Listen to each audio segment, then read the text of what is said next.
चलिए आगे देखते हैं। Genetic isolation in free living aquatic form where the fertilization is external ना। जो एक्वेटिक एनिमल कुछ होते हैं उनमें क्या होता है भाई, उनमें फर्टिलाइजेशन जो होता है वो एक्सटर्नल होता है। फर्टिलाइजेशन क्या होता है उनमें, एक्सटर्नल होता है। अब एक्सटर्नल फर्टिलाइजेशन होता है तब अब वो गैमेट के ऊपर डिपेंड करता है कि स्पर्म जो है वो ओवा के पास पहुंच पाएगा कि नहीं पहुंच पाएगा। अब सारे स्पर्म सभी ओवा के पास तो नहीं ही पहुंच पाएगा। अगर इस तरह का कोई आइसोलेशन होता है तो उसको हम गैमेटिक आइसोलेशन के अंतर्गत कंसिडराइज करते हैं। तो कह रहा है कि the free living aquatic form where the fertilisation is external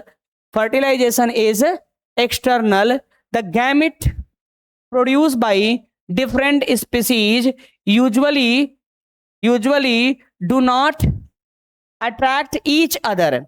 These kind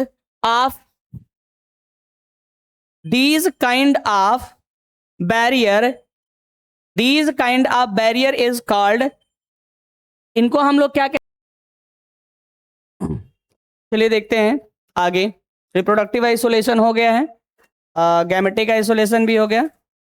अब हम बात करते हैं, दूसरा है आपका पोस्ट मेटिंग आइसोलेशन। एक हम लोगों ने प्री मेटिंग आइसोलेशन पढ़ा, अभी हमने पढ़ना है पोस्ट मेटिंग आइसोलेशन। तो पोस्ट मेटिंग आइसोलेशन क्या, it is also known as post zygotic isolation.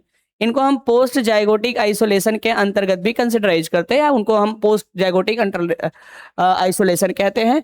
There are following main factor operating under this sub division. इसमें बहुत कई सारे छोटे छोटे पॉइंट्स आते हैं। पहला आता है इनकम्पैटिबिलिटी, दूसरा आता है हाइब्रिड इंडिविजिबिलिटी, आगे आता है हाइब्रिड स्टेरिलिटी, आगे आता है हाइब्रिड ब्रेकडाउन ना। ये 3-4 चीजें आती हैं, इनमें 4 चीजें। अब 4 टॉपिक्स देख लेते हैं कि ये क्या है, ठीक है ना। इनकम्पैटिबिलिटी क्या है, इन सम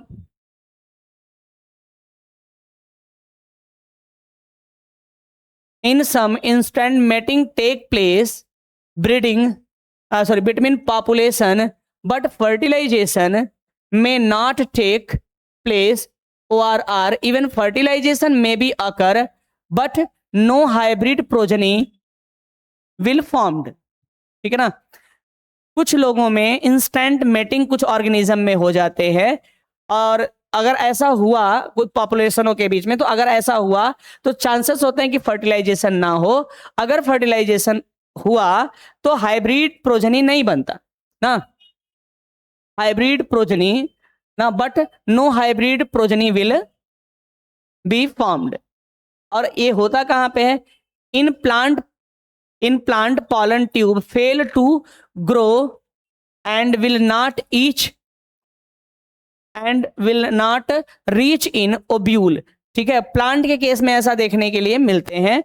तो इस तरह का इनकम्पैटिबिलिटी प्लांट में होते हैं, ठीक है। हाइब्रिड इन विजिबिलिटी क्या है, here normal fertilisation occur and hybrid offspring is also formed. ऐसा फर्टिलाइज नॉर्मल 2 पॉपुलेशनों के बीच में ये भी होगा, लेकिन नॉर्मल तरीके का फर्टिलाइजेशन होगा, और जो इंडिविजिबल बनेगा इसमें, जो ऑफस्प्रिंग बनेगा वो कैसा होगा, वो हाइब्रिड होगा। बट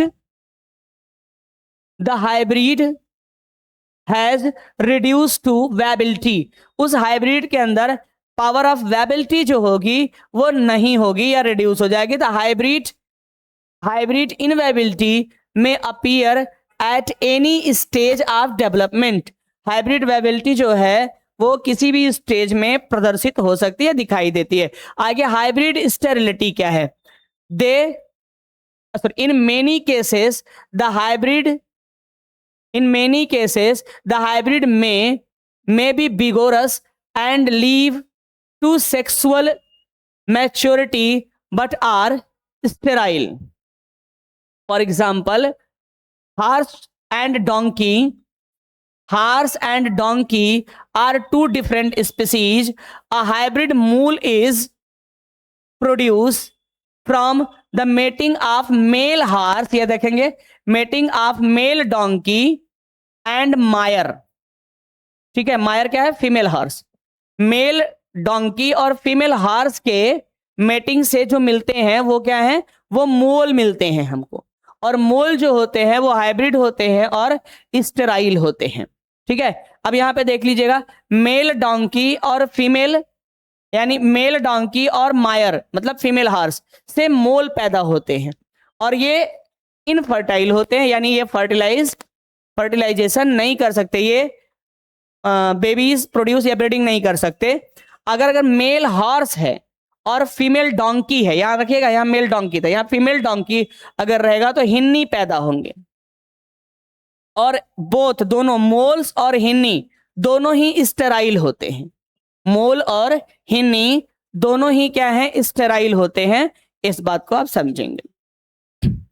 आगे देख लीजिएगा, नेक्स्ट हाइब्रिड ब्रेकडाउन क्या है? In some instant, but only vigorous F1 hybrid are produced, but isolate, but also these hybrid produce F2 indivisible of back cross progeny. आगे, unfortunately the hybrid breakdown result to F2 generation and back cross generation, as these individuals have reduced vigorous and fertility or are both. ठीक है, ये आपका hybrid breakdown होते हैं। और हम बात करते हैं अगले स्टेप की। तो अगला स्टेप क्या है? स्पेसिएशन। स्पेसिएशन एक बार हम लोगों ने पिछले क्लास में फिर से पढ़ा है, यहां पे देख लेते हैं स्पेसिएशन क्या है। Speciation is a formation of one और or more new species from the existing species. जो स्पीसीज पहले से पाई जा रही है उस स्पीसीज के अंदर कोई चेंजेज होते हैं, परिवर्तन होते हैं और नए स्पीसीज की उत्पत्ति होती है, नए स्पीसीज बनते हैं, उस प्रक्रिया को हम स्पेसिएशन कहते हैं। The species is collection of demes. Species किसको कहेंगे? डेमीज के कलेक्शन को। द डेमी क्या है? The Demi is a group of population with common gene pool. ठीक है, इस डेमी को याद रखेंगे, पूछा हुआ डेमी क्या है? एक ग्रुप ऑफ पॉपुलेशन है विथ कॉमन जीन पूल। आगे, टाइप ऑफ स्पेसिएशन हमने देखा है। टाइप ऑफ स्पेसिएशन के speciation are of following type. Speciation कई प्रकार के होते हैं। कौन कौन से स्पेसिएशन होंगे? पहला होगा एलोपेट्रिक स्पेसिएशन, दूसरा होता है सिंपेट्रिक स्पेसिएशन, पैरापेट्रिक स्पेसिएशन और नेक्स्ट होता है क्वांटम स्पेसिएशन। इसको हम फटाफट से देख लीजिए, एक बार आप लोगों ने पढ़ा है। एलोपेट्रिक स्पेसिएशन क्या है? एलोपेट्रिक स्पेसिएशन में एक ओरिजिनल स्पीसीज में किसी वजह से या जियोग्राफिकली ये दो भागों में बढ़ जाते हैं और ये मान लीजिए ये स्पीसीज ए है, तो यहाँ पे आपको ए दो भागों में बढ़ गया तो ये एक ए तो रह जाएगा लेकिन एक स्पीसीज नया बी बन जाता है, तो ये ए और ये बी स्पीसीज का निर्माण हो जाता है। पिछले क्लास में हमने बताया था, इसका मोस्ट सिग्निफिकेंट एग्जांपल है डार्विन फिंचेज। ठीक है, अब आगे देखते हैं हम दूसरा बात करते हैं सिंपेट्रिक स्पेसिएशन। सिंपेट्रिक स्पेसिएशन में क्या है? एक पॉपुलेशन क्या? In this type of speciation a small segment of the original population become isolated reproductively ना। एक स्मॉल सेगमेंट, ये छोटा सा देखिए सेगमेंट आइसोलेट हो जा रहा है रिप्रोडक्टिवली, और जिसके वजह से एक नया, जैसे ये ए है तो ये पॉपुलेशन ए बन जा रहा है, ये पॉपुलेशन आपका बी बन जा रहा है। ठीक है, अब आगे हम बात करते हैं पैरापेट्रिक स्पेसिएशन। पैरापेट्रिक स्पेसिएशन क्या है? स्पेसिएशन क्या है? पैरापेट्रिक स्पेसिएशन में, ठीक, थोड़ा सा देख लेते हैं statement. It is the process involve the separation of adjacent population. Separation of adjacent population. The parapatric speciation take place when the population of a species enter a new niche और habitat, कोई population अपने नए, यहाँ जैसे कोई population है ये किसी दूसरे नीच में पहुंच जाता है और वहां जाके क्या करता है, डेवलपमेंट करना शुरू करता है, तो एक नए स्पीसीज की उत्पत्ति कराता है। अब इसमें हम इसको देख लेते हैं डायग्राम में। यहाँ पे एक ये रिप्रोडक्ट, ये क्या है, नए नीच में प्रवेश कर रहा है और यहाँ ये हैबिटेट यहाँ पे बदलेगा, ये ए है और यहाँ पे ये ए बन गया और ये बी बन गया, तो नए स्पीसीज की उत्पत्ति हो जाती है। पैरापेट्रिक स्पेसिएशन कहते हैं इसको। आगे आता है क्वांटम स्पेसिएशन। क्वांटम स्पेसिएशन क्या है? It is rapid and abrupt mode of species speciation. आगे ग्रांट ने इसको 1971 में डिफाइन किया था क्वांटम स्पेसिएशन को। तो quantum speciation is the budding of new and very different daughter species from a semi-isolated peripheral population of the ancient species। ठीक है, ये पेरेंट स्पीसीज है और इसमें छोटा सा बडिंग है, छोटा सा एक इसका सेगमेंट बाहर निकलता है और ये क्या करता है, वो पुरानी स्पीसीज तो वही रहती है और ये पॉपुलेशन क्या हो जाता है, बदल जाता है न्यू स्पीसीज के फॉर्म में। ठीक है, तो these are the quantum speciation. अब बात आती है स्पेसिएशन में फैक्टर इन्फ्लुएंस द स्पेसिएशन। कौन कौन से फैक्टर हैं जो प्रोसेस ऑफ स्पेसिएशन को इन्फ्लुएंस करते हैं? तो there are following factor influence the speciation. कई सारे ऐसे फैक्टर हैं जो स्पेसिएशन को इन्फ्लुएंस करते हैं।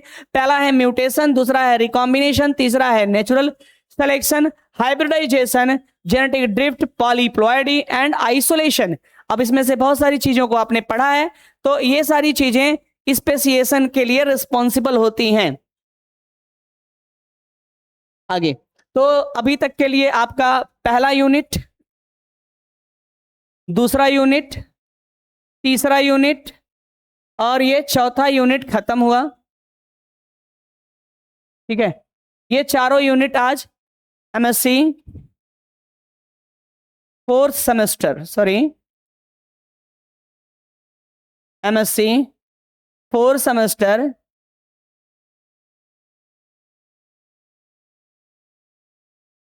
फोर्थ सेम पेपर फर्स्ट के चारों यूनिट कंप्लीट हो गए आज। अब हम लोग आगे बात करेंगे पेपर सेकंड, फिर पेपर थर्ड, फिर पेपर फोर्थ। ठीक है, तो आप लोगों के एग्जाम्स संभवतः आने वाले हैं। कोशिश करिएगा कि आप लोग एग्जाम तक इसको एक बार, दो बार, तीन बार पढ़ लीजिएगा और मैं पेपर भी सॉल्व करवा दूंगा आप लोगों को। और आप लोगों को फिर एक बार बोल देता हूं कि चैनल है DDB tutorial, DDB PG college के नाम से, डीडीबी पीजी कॉलेज के नाम से यूट्यूब चैनल है। उसको क्या करें, लाइक करें, सब्सक्राइब भी कर लें। ये चैनल का नाम है आपका, लाइक कर लें, सब्सक्राइब कर दें और अपने दोस्तों के साथ शेयर भी कर दें। आपको भी बेनिफिट हो, उनको भी बेनिफिट हो। उनके बेनिफिट से ज़्यादा ज़रूरी है कि अभी मतलब उनका बेनिफिट भी ज़रूरी है और अभी हमको लाइव क्लास लेना है, लाइव सेशन लेना है, जिससे आपको बेनिफिट हो, आपको भी थोड़ा आराम हो और मुझे भी थोड़ा आराम हो। तो इसलिए आप लोगों को सब्सक्राइबर बढ़ेंगे तभी हम लाइव क्लासेस ले सकते हैं। तो इसका सब्सक्राइबर भी बढ़वाना है, तो आप लोगों ने यूटिलाइज करें, सब्सक्राइब करें और ये लाइक करें। और सब कुछ करने से ज़्यादा ज़रूरी ये भी है कि आप ये सारा वीडियो पढ़ें और अपना जो आपको जो जिससे बेनिफिट लेना है वो बेनिफिट लें। धन्यवाद, फिर हम मिलते हैं नेक्स्ट वीडियो में।